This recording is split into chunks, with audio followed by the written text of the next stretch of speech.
From Feature Story News in Washington, I'm Jagruti Dave. China is banning US Navy ships from docking in Hong Kong ports. The move is in retaliation to the US passing legislation in support of Hong Kong protesters last week. In Washington, here's Kevin McAleese. In addition to stopping US Navy vessels, Beijing announced sanctions on a number of pro-democracy non-governmental organizations, or NGOs. Beijing was outraged after the US adopted the Hong Kong Human Rights and Democracy Act into law. The legislation, which supports anti-government protesters in Hong Kong, was signed by President Trump last week. Trump said he signed the bill out of respect for China as the two sides search for a breakthrough in the trade war. US President Donald Trump will be arriving in London on Monday evening for 2 days of meetings with NATO leaders as the alliance marks its 70th year. The visit comes 10 days before the UK goes to the polls in a winter general election. Lucy Hoff has more. The summit was analysis just days before the public goes to the polls in next week's general election. The Prime Minister Boris Johnson is urging recorded levels in 2018. A UN report has also warned that nations will need to increase carbon-cutting ambitions five-fold to keep global temperatures below 1.5 degrees Celsius. Gillian Wolfe reports. UN Secretary-General Antonio Guterres spoke on the eve of the summit with a stark warning that the global response has been utterly inadequate. He said the world has only two options, either to sleepwalk past the point of no return or to aim for carbon neutrality by the year 2050. The conference, which was scheduled to take place in Chile but was cancelled due to social unrest, is now being hosted by Spain, with Chile still leading the diplomatic negotiations. Of the world leaders expected to attend, one notable absentee will be U.S. President Donald Trump. It comes after he announced the U.S. withdrawal from that landmark agreement last month, serving as a major blow in the race to avert a climate catastrophe. I'm Gillian Wolfe in New York. From bureaus worldwide, this is FSN.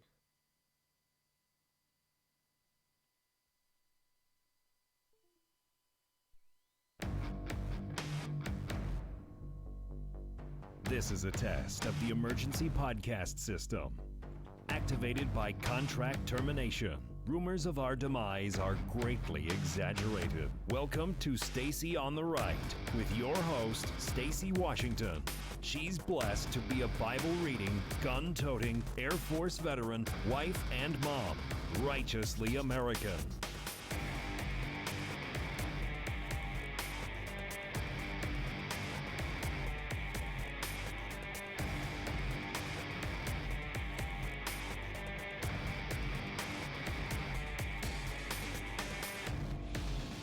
All right, you guys, welcome to the program. We have a lot of information to go over. I've been off because we actually went out of town. We traveled all the way to Virginia so I could visit with family, and it was a fantastic time. We had a great time visiting with my parents and my sister. Out-of-town aunts came from all over the country and converged on my parents' new place. They got a new place last month, and we just really we had a good time. We had a really good time. So I'm excited to be back from the break. And I was having some, of course, what is the show without technical difficulties? So earlier we were trying to stream. I was trying to stream before my big conference call for the coalition. And I wasn't able to get stuff going. And then I go online and see that it was going. So the interface was the issue here at the studio. So regardless to say, we have a ton of stuff to talk about. So first of all, check online. We've posted what we're now calling the interview. We don't have the capability to do interviews here at the home studio, but we do over at LifeSet TV. So from now on, all of the interviews will be there. And it's really fun because you get to see the person because they come in via Skype. So we'll be getting our interviews going again, finally, after all these months since the summer when we made the huge change. So a few programming notes. If you're listening to the show, then you're listening at the correct place, whether you're at Fireside listening to the podcast, or if you are listening on, let's say you're watching, today is YouTube, is the live stream that's up. Facebook is acting like a Democrat. Don't have that going. But if you're listening on one of those channels, then you're hearing the representations of how you can get the show. If you are listening on American Family Radio, that is not me. Not only does that nice lady not sound like me, and we have almost zero, representational. I'm talking about how we sound and present information. That's not me. You should not be fooled into thinking that's me. You shouldn't even for 1 second think that that's me. Just like if you were listening to me, you wouldn't think that it's her. Nothing against her, but I'm not her. I'm no longer on AFR. You can find me here. If you are posting on my Facebook page and saying that I was on fire today on AFR, you probably didn't hear me there. And by probably, I mean you didn't. So please excuse me if I get a little bit of an attitude, because I think you should know the difference between me and any other person. There aren't very many people on the face of this planet who sound like I do, nor do I think I sound like other people. So it's not insulting to say I'm no longer on AFR, so stop posting on my Facebook page that you heard me on there and blah, blah, blah. You didn't, okay? That's it. That's the programming note for that. So you can find the links to today's show at listen.stacyontheright.com. You can also check out the podcast itself of the shows. They are automatically posted after they go live on the audio version. That audio version also goes live over at stacyontheright.com. So you can find it there. Now, update on the coalition. Black Voices for Trump. We had over 140 mentions in the media in the month of November in the weeks after the launch. A number of op-eds have gone live. A number of media hits have been, basically all over the place. We were kind of burning things up for a while there because people were taking notice.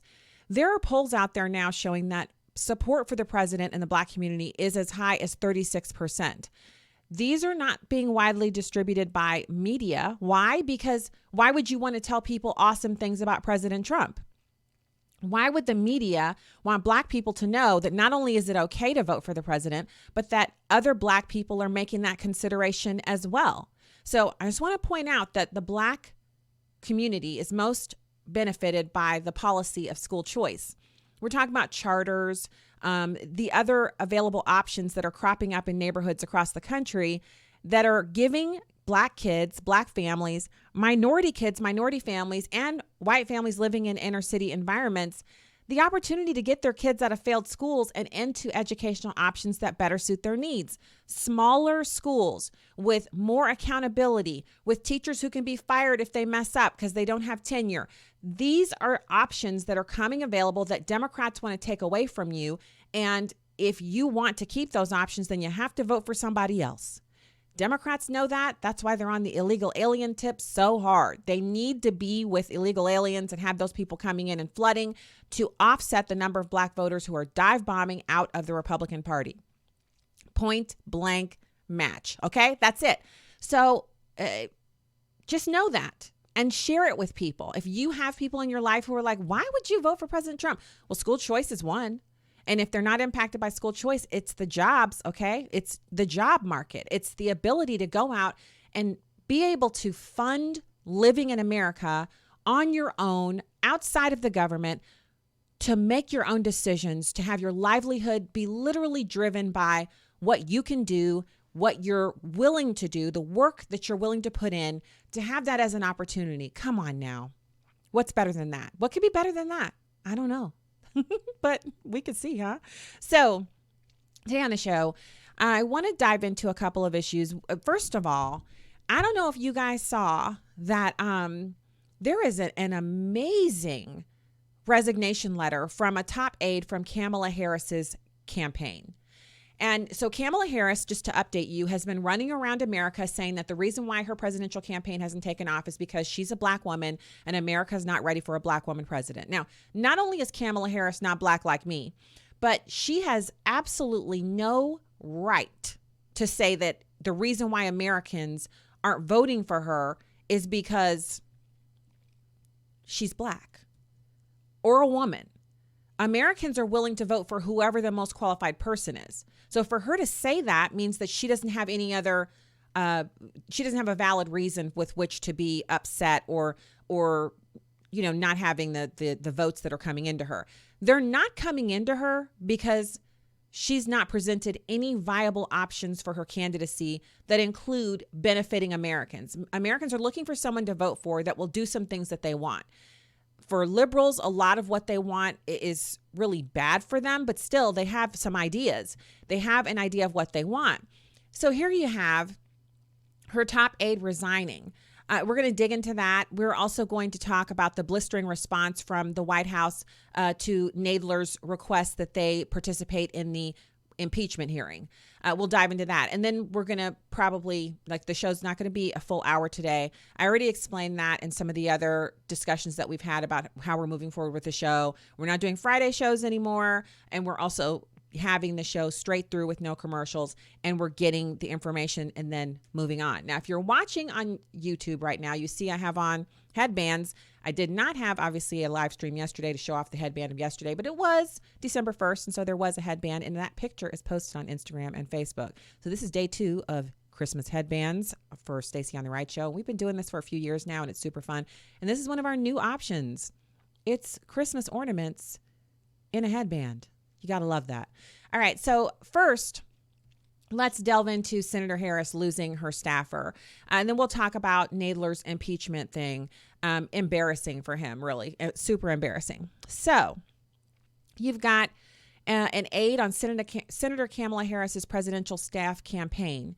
She resigned in November, and she actually had a resignation letter. Instead of just sending a letter, I hereby resign, good luck with everything, or it was a pleasure to work with you, she actually went into some of the issues that she experienced as a member of the staff. She said, quote, "I've never seen an organization treat its staff so poorly." Now, the New York Times is reporting on this. Her name's Kelly Mellenbacher. She's a state operations director who was working on her 3rd presidential campaign, so not a neophyte. She said she was looking at how many people had been laid off and the growing perception that the campaign was rudderless and faltering. Here's another quote from her. She says, "With less than 90 days until Iowa, we still do not have a real plan to win." Wow. So she also criticized Harris's sister and campaign chair Maya and campaign manager Juan Rodriguez. Another quote, "While I still believe that Senator Harris is the strongest candidate to win the general election in 2020, I no longer have confidence in our campaign or its leadership." Wow. The treatment of our staff over the last 2 weeks was the final straw in this very difficult decision. Now, the Times spoke with more than 50 current and former campaign staff members and allies who described the campaign as being in a disarray, in part because Harris and her top advisors have made poor decisions about focusing on opponents, issues, personnel choices, et cetera, et cetera. Now, does this mean that her campaign's over? Probably not. Kamala Harris loves the idea of being president so much that she's going to hang around a la Hillary Clinton. Very little chance of winning, but her main goal here at this point, since she's not a front runner anymore, is to hang around long enough to be considered a viable vice presidential contender. If she hangs around long enough and her popularity, it doesn't actually even have to crest. The vice presidential candidate is not usually the person who most likely would have won the nomination. It's a person that presents a demographic representation. For her, it's women and also Black women, even though she's not the same kind of Black person I am. And I'm one of the regular ADOS Blacks, American descendants of slaves, just a regular run-of-the-mill Black person, who's an American. That's not Kamala Harris. So just like that wasn't Barack Obama. It's Michelle Obama, but not Barack Obama. You see what I'm saying? So if that difference means something, and it does to millions of Black Americans, then Kamala Harris is not the right representation. But she is the person of color who's a woman who's running. So she's probably going to get to fill that role. And the chances of her being the vice presidential candidate are actually pretty high. Like, it's actually a thing for her to have said in the beginning, I want to be the vice president. So I'm going to run for the presidency. I'm going to put on the best showing I can, and I'm going to hang around the longest.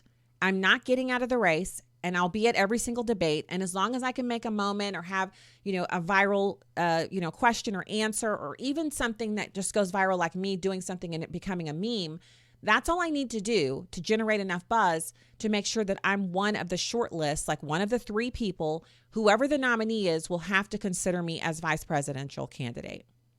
So that's what she's doing.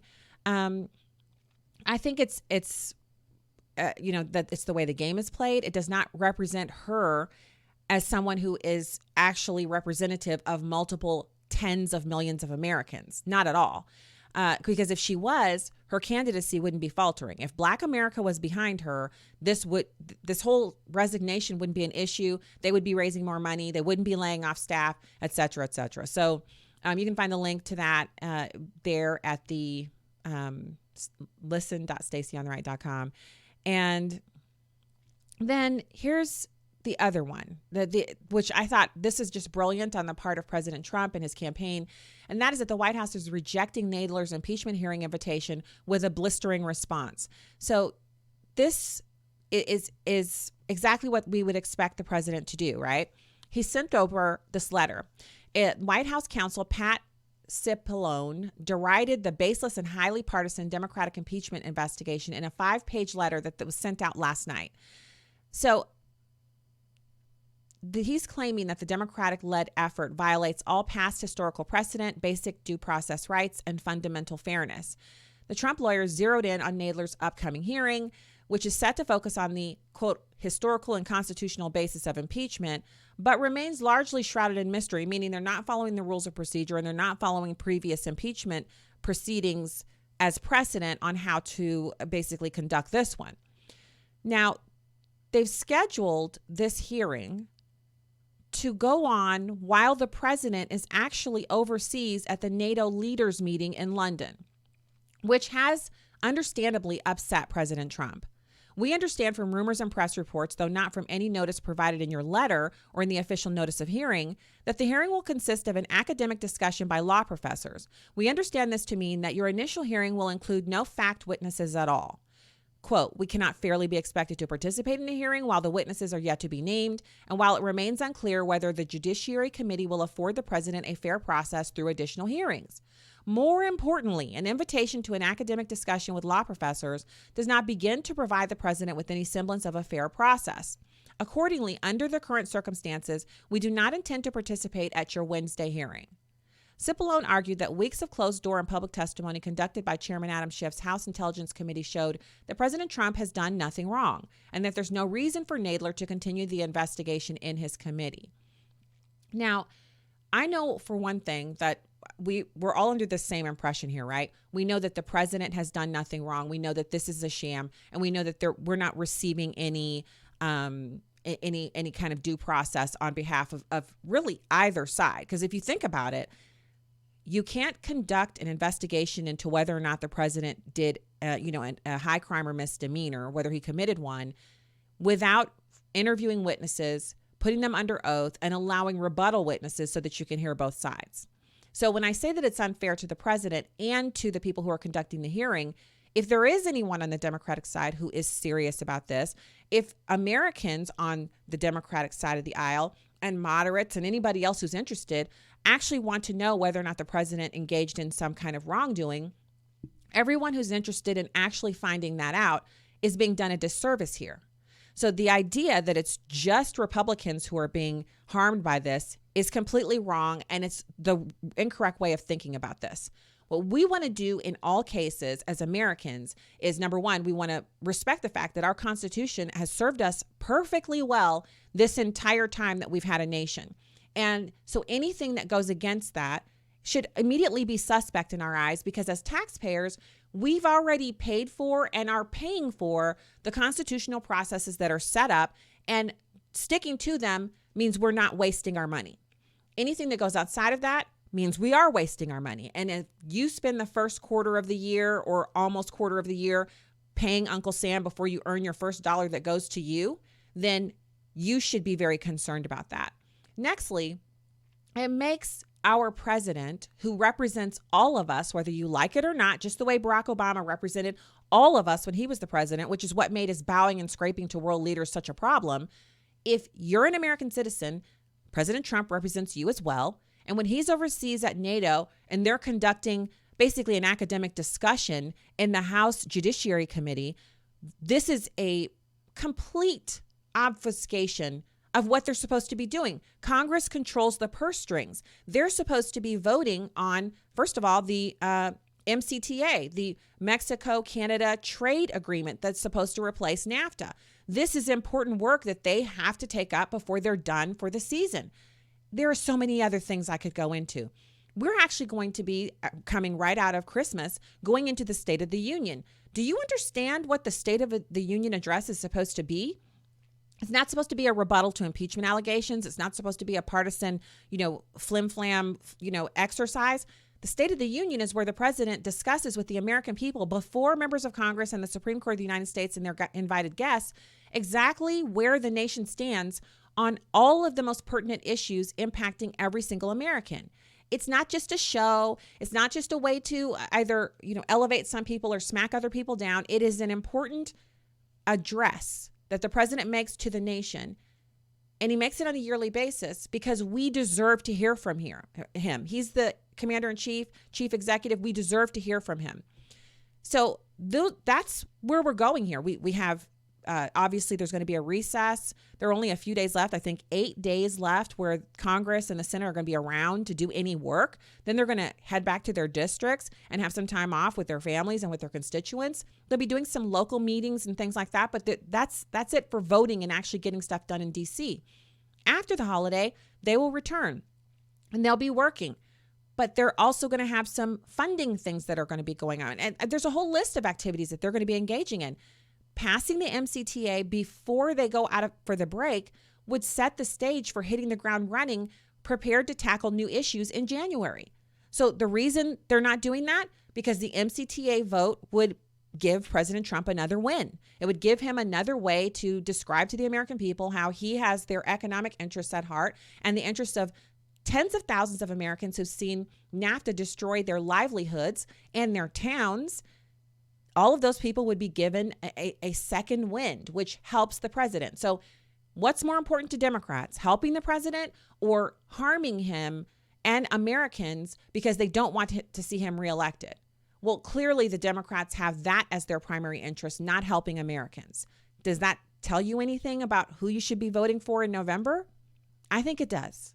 So there's that. And then I'm looking here. I had coalition update for Black Voices. So we are going to be having local events around the country. So I would, if I were you, keep your eyes peeled for coalition announcements from people. Like for me, obviously, I'm in Missouri, so events in Missouri would be the ones that I would be hopefully participating in and even setting up. And we do have some cool things planned. The other coalition member for Missouri for Black Voices is Mason Weaver, who, as you know, has been on the program just a ton of times. He's a good friend. So we'll be talking with him. And also we have another person, Cecilia Johnson. So we have 3 people in our coalition from the state of Missouri. So keep your eyes peeled for that. And then we'll be putting out information if you would like to contribute to the campaign through the Black Voices Coalition to show your support for the coalition. That will be something that we can do as well. And as always, we appreciate you. So I would just want to say thanks. We have just getting back from the break and traveling. And this is my first trip to the DC metro area where I didn't actually go into DC. It was my first trip going and not doing any of that. And I have to say it was a pleasure to go there and just do family stuff, just hang around with family. You know how it is when you're hugging on your aunts and you're just spending time with them cooking. We just cooked like it was nobody's business. Ate too much, didn't sleep enough. Typical vacation. Glad to be back. And so tomorrow we are going to have more great information for you right here on the show. The live stream will be at the regular time. And I'm so excited. I honestly, guys, just so excited to be back on the on the radio doing the show right here with you. So you can go to stacyontheright.com and hit the subscribe button. You can also catch previous episodes. You can go to lifezet.com and click on the TV button and find the latest episode of today's show, which was just an interview. We're calling these The Interview. That's when you see that hashtag, you know it's just me talking to some fantastic person about an issue, and I'm lining somebody up for later on this week when we'll do it again. And then the 60-second spots, those are coming back. I'm so excited about those, you guys. The 60-second spots are coming back. They're coming back over at LifeZet. So we'll have some of those for you. As soon as I have them, I'll start posting them online and you can share them. Please share the show. If you like what you're hearing here, tell a friend. Share the podcast with them. Let them listen. And if you like it, you're serious about it, do a review over at Google Play or Apple Podcasts, iTunes, wherever you're listening to it.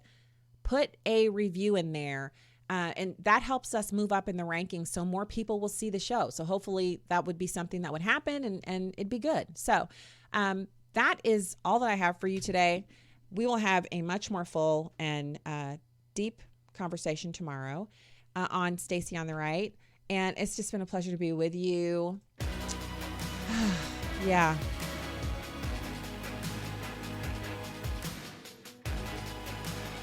Got to get out there and run some errands. If you see me in my headband, holler at me and say hi. All right. Until tomorrow.